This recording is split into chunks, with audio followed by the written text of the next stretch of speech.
I took a sip of my coffee and nearly choked when I read the letter. It wasn't a bill, wasn't a tax notice. No, it was something far worse. According to the pristine, official-looking document, my 50-acre ranch, the same land my grandfather had broken his back working, the same land I had poured my blood, sweat, and beer money into, was no longer mine. At least, not entirely. The Homeowners Association, a group I had never been part of, had decided, without my knowledge or consent, that my ranch was now designated as community land for the entire neighborhood. I squinted at the words, reread them, and then did the only logical thing. I laughed. Hard. But the laughter died when I got to the part that said, effective immediately, all fences, barriers, or private property signage must be removed in accordance with HOA guidelines. That was when my coffee mug met the floor, shattering into 100 pieces. A creeping, hot rage curled in my chest. These people were actually serious. They were trying to steal my land. An hour later, I stood at the front gate as a tan sedan with a ridiculous HOA logo on the side rolled up my driveway like it owned the place. The door opened, and out stepped Margaret Dawson, a middle-aged woman with a round figure squeezed into a blazer 3 sizes too small. She adjusted her clipboard and strutted up to me with the kind of confidence only people who had never been punched in the face had. Behind her, 2 other HOA board members, equally smug, equally overdressed, hovered like vultures over a fresh carcass. "Mr. Monroe," she said, her voice syrupy with fake politeness. "We sent you the notice regarding the community land designation. We'd like to discuss the next steps." I folded my arms and stared at her, letting the silence stretch until it became uncomfortable. "Next steps," I finally said. "Yeah, I got a next step. It's called trespassing laws." Margaret let out a small chuckle, the kind that said she found me amusingly stupid. "Oh, I think there's a misunderstanding," she said. "You see, our board voted unanimously to include your land within the HOA jurisdiction. Since your ranch has historically been accessible to community members for hiking and leisure." Historically, I cut her off. "The only thing this land has historically been used for is ranching. And my land isn't part of your HOA. Margaret gave me a patronizing smile. "It is now." I stared at her, waiting for the punchline. None came. She actually believed this nonsense. I looked at the 2 board members behind her, both nodding along like well-trained parrots, and felt a sudden urge to throw something. Instead, I exhaled through my nose and forced my voice to stay even. "Let me get this straight," I said. "You people, who don't own a single blade of grass on this land, held a little vote and decided my private property belongs to you?" Margaret tilted her head, as if explaining something to a particularly slow child. "Not to us, Mr. Monroe. To the community." I was still processing the absolute insanity of this when a silver SUV came rolling up my driveway. The doors popped open, and out spilled a family of 4. 2 parents, 2 kids, and a golden retriever. They set off towards my pasture like they were at a public park.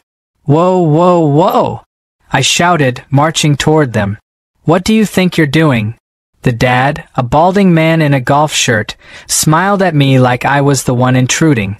"Oh, Margaret said the HOA opened up this land for public use," he said, tossing a frisbee to his son. "Figured we'd check it out." Margaret, who had followed me, placed a firm hand on my shoulder as if we were old friends. "Jack, this is exactly what we were talking about. Community members enjoying their space." I shrugged her hand off and turned back to the family. "This isn't your space. This is my land." The wife looked at me, puzzled. "But the HOA said." "I don't give a damn what the HOA said," I growled. "Get off my property." The husband frowned. "No need to be rude, buddy." I was about to inform him that he was about 3 seconds from getting his golf shoes filled with manure when another car pulled up, followed by another. More people were arriving, picnic baskets in hand, like I had personally invited them for a neighborhood cookout.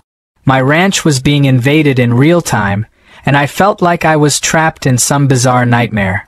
I turned back to Margaret, my patience officially gone. Get these people off my land. Now. Her eyes widened in mock innocence. Oh, Jack, there's no need for hostility. This transition will be easier if we all work together. I stepped closer, lowering my voice. Margaret, I swear on my granddaddy's grave, if you don't get off my property, I will personally escort you down the driveway with a garden hose. That finally got a reaction. Margaret's smugness faltered for half a second before she recovered. Well, she sniffed, adjusting her blazer. I suppose we'll have to escalate this matter. She turned on her heel and stormed back to her car, her lackeys scuttling after her.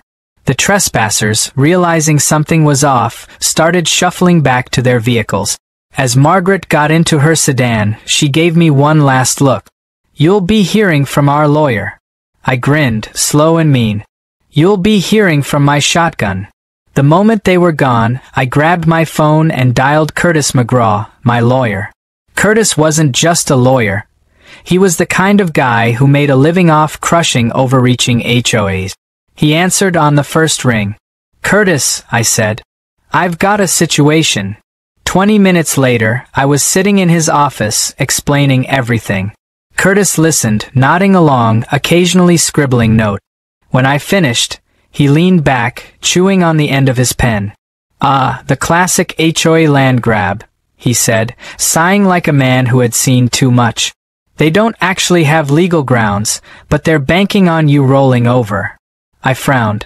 So how do I stop them? Curtis smirked. You don't just stop them. You fight dirty. I leaned forward. I'm listening.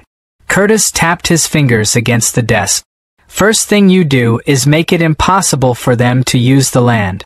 You need deterrence, fences, signs, security systems, the works. Already got fences, I muttered. Not that they care. Then electrify them, Curtis said with a wicked grin. And make sure it's perfectly legal. I sat back, considering the idea. It was crazy. It was extreme. And I loved it. I spent the next morning at the county records office, digging through every legal document I could find on the HOA's jurisdiction. As expected, my land was never part of their territory, never signed over, and certainly never up for public use.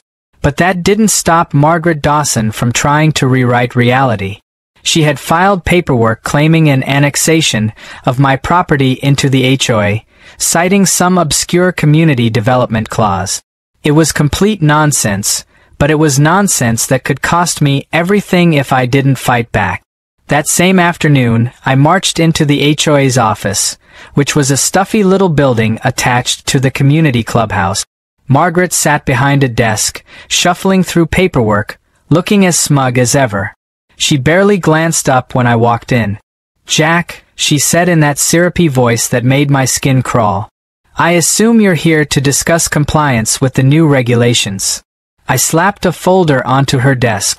Actually, I'm here to give you a bill. Margaret arched an eyebrow and opened the folder. Inside were the official documents confirming that my land had never been under HOA jurisdiction until they decided to annex it. And since they claimed my property was now part of the association, that meant they owed me. Specifically, they owed me 20 years' worth of unpaid HOA dues for the land they had supposedly managed. The number I wrote down was just over $200,000. Margaret's face turned a shade of pale I hadn't thought possible. This is absurd. No, what's absurd is you thinking you could steal my land, I said. So here's the deal. Either the HOA pays me everything they owe, or we take this fight to court, where a judge is gonna have a field day with your fraudulent land grab. Margaret's lips tightened. The board will never agree to this. Then I suggest you find a way to make them, I said. Oh, and one more thing. Until this is settled, I'll be making a few modifications to my property. I walked out before she could argue. By the time the sun set, I had ordered enough fencing material to make Alcatraz look like a playground. The next morning, I got to work. The first thing I did was reinforce my fences with industrial-grade wiring. Then I installed a state-of-the-art security system, motion sensors, floodlights, cameras, the whole 9 yards. But the best part? The electric fencing. Nothing lethal, of course, just enough voltage to send a firm message to any would-be trespassers. By noon, word had spread that I wasn't backing down. Curious neighbors gathered at the edges of my property, whispering among themselves. Some looked concerned, others amused. Margaret, however, was furious. She stormed up to my gate, flanked by 2 HOA board members and a clipboard clutched in her fists. "This is a clear violation of HOA regulations," she seethed. "Funny," I said, leaning casually against the fence. "I don't remember agreeing to any HOA regulations." She huffed, flipping through her paperwork. "Electric fences are dangerous. So is trespassing," I said. "But since you and your little club are so determined to claim my land, I figured I'd make it more community-friendly." Margaret's eyes darted to the massive LED sign I had installed near the entrance of my ranch. In bright, flashing letters, it read, "Warning, trespassers will be zapped." "You're out of control," she said, voice shaking with frustration. "No, I'm just warming up," I replied. That weekend, the HOA decided to test my patience in the most ridiculous way possible. They organized a massive community picnic on my land. I wasn't even surprised when I saw dozens of people setting up folding chairs, blankets, and grills right in the middle of my pasture. Kids ran around with kites, dogs chased frisbees, and someone even had the nerve to set up a volleyball net. It was as if my land had officially become a public park overnight. I watched from my porch, sipping on a cold beer, waiting for the inevitable. Sure enough, it didn't take long. One overly eager jogger, headphones in, oblivious to the world, ran straight into the electric fence. There was a loud crackle, a yelp, and then a very ungraceful stumble backward. A few feet away, a group of kids playing soccer kicked their ball right into the fence, and when one of them tried to retrieve it, he got a nice little zap that sent him yelping back to his parents. Screams, confusion, chaos. It was glorious. Margaret was the first to recover. She stormed through the crowd, red-faced and livid. "This is illegal," she shrieked. "No, it's not," I called back. I checked. Perfectly within county regulations. Non-lethal, too. Wouldn't want anyone getting seriously hurt. Just a friendly reminder to stay off private property. "You're a menace," she spat. "No, I'm a landowner," I corrected. "Something you seem to have trouble understanding." Margaret's face twisted into something truly ugly. "This isn't over," she hissed before storming off. The next day, I received an official cease and desist letter from the HOA, demanding that I take down the electric fences and remove all deterrents. I forwarded the letter to Curtis, who practically cackled when he read it. "They really think they can bully you into giving up?" he said. "Oh, this is getting fun." He drafted a counter-demand, stating that if the HOA continued to claim my land as community property, then they were financially responsible for its upkeep. That meant paying for fencing, security, liability insurance, and, of course, back taxes. By the time the numbers were crunched, the HOA owed me so much money they'd have to start charging every homeowner triple just to cover the costs. Margaret's response came in the form of a desperate emergency meeting with the HOA board. I wasn't invited, but I didn't need to be. Word spread fast. Homeowners were furious when they found out that their fees were about to skyrocket all because Margaret had overstepped her authority. People who had once sung her praises were now calling for her resignation. 2 days later, I found Margaret at my gate again, looking far less confident than before. She cleared her throat, gripping her clipboard like a lifeline. "Mr. Monroe," she started, her voice strained. "The board has reconsidered its stance. We are willing to discuss a peaceful resolution." I grinned. "I'm listening." She swallowed hard. "If you agree to remove the fences, we'll drop all HOA claims on your land." I took a long, dramatic sip of my coffee. Tempting. But here's the thing, Margaret. I like my fences, and I really like watching you squirm. Her face tightened. "This is extortion. No, this is justice, I said. You tried to steal my land. You lost. And now, you're going to do exactly what I say. Margaret stared at me for a long moment, jaw clenched, before finally nodding. Fine. The board will vote to officially remove your land from the HOA. That's a good start, I said. And one more thing. You're gonna cover my legal fees. Her nostrils flared. You can't be serious. I crossed my arms. Oh, I'm dead serious. Silence stretched between us. Then, with visible effort, she gave a stiff nod. Fine. I smiled, watching as she turned on her heel and walked away. The war wasn't over yet, but I had won the battle. And I wasn't done making them pay. Margaret's defeat should have been the end of it, but I knew better. People like her didn't just roll over and accept failure. They plotted, schemed, and looked for any possible loophole to claw their way back to power. So I stayed ready. I reinforced my fences, added even more security cameras, and made sure my lawyer was on standby for whatever nonsense they tried next. But to my surprise, things stayed quiet. Too quiet. Then, about a week later, I started noticing strange things. A group of men in suits, none of whom I recognized, were seen walking around the neighborhood, speaking in hushed voices with various HOA board members. A few residents stopped waving at me in town, looking guilty whenever I caught their eyes. It didn't take long for word to spread that the HOA was in full-blown crisis mode. Homeowners were furious about the special assessment fees Margaret had tried to impose, and a petition had started circulating demanding her resignation. It all came to a head at the next HOA meeting. Now, I normally wouldn't have bothered attending one of their little neighborhood cult gatherings, but this time was different. This time, they were discussing whether or not Margaret should remain in charge. And I wouldn't miss that for the world. I arrived early, taking a seat near the back, arms crossed as I watched the chaos unfold. The moment Margaret walked in, the tension in the room thickened. She took her usual seat at the front, but for the first time, there was no smugness in her expression. No air of superiority. Just tightly controlled panic. An elderly man, Mr. Wilkes, stood up first. He'd lived in the neighborhood for decades and had once been one of Margaret's biggest supporters. But tonight, he looked furious. "We've had enough," he announced, voice shaking with anger. "Margaret, under your leadership, this HOA has gone from a simple community association to some kind of dictatorship. You overstepped your bounds, cost us thousands of dollars, and nearly got us sued into the ground."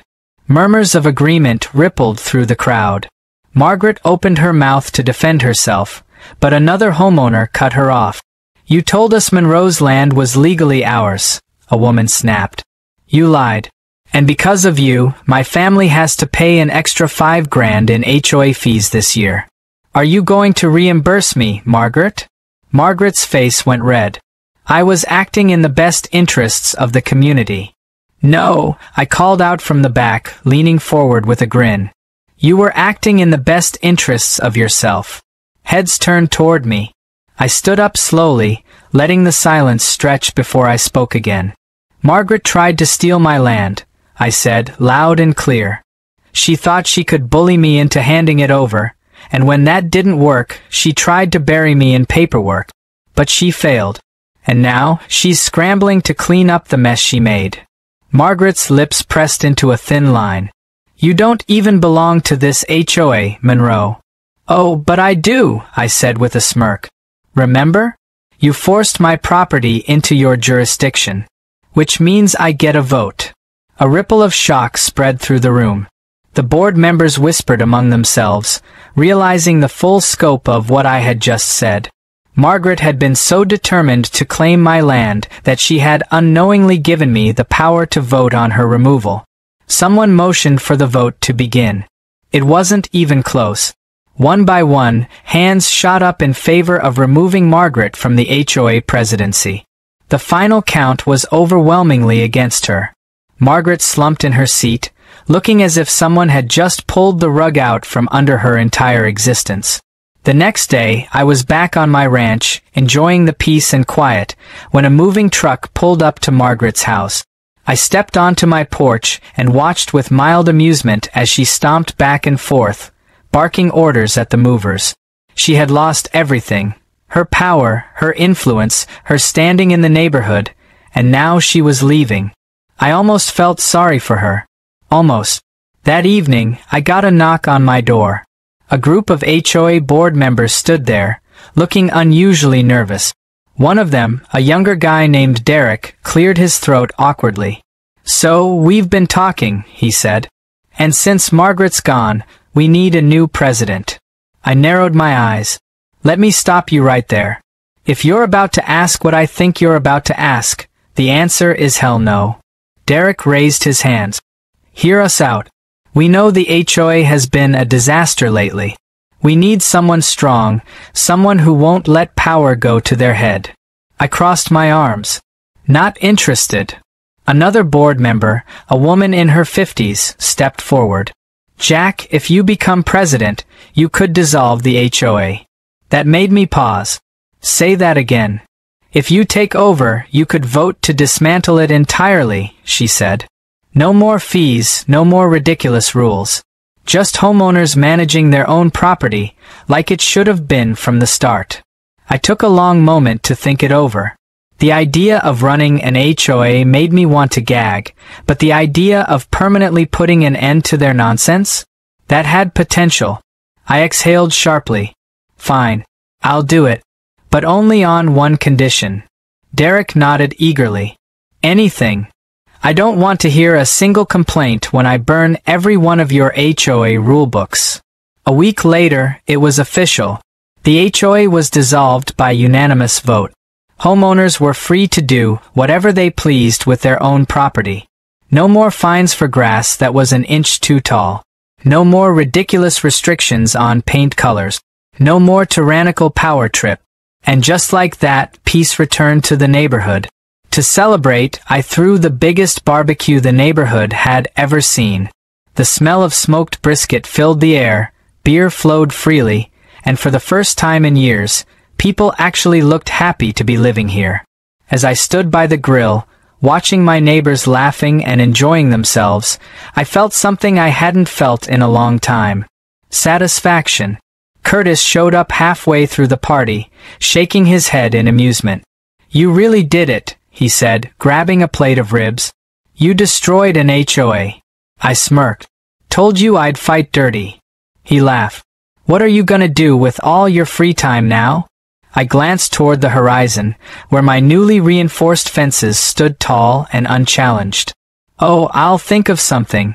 And with that, I raised my beer, taking a long, slow sip as the sun dipped below the horizon. My land was mine again. No one would ever take it from me. Not an HOA, not a bureaucrat, not a single soul. I had won.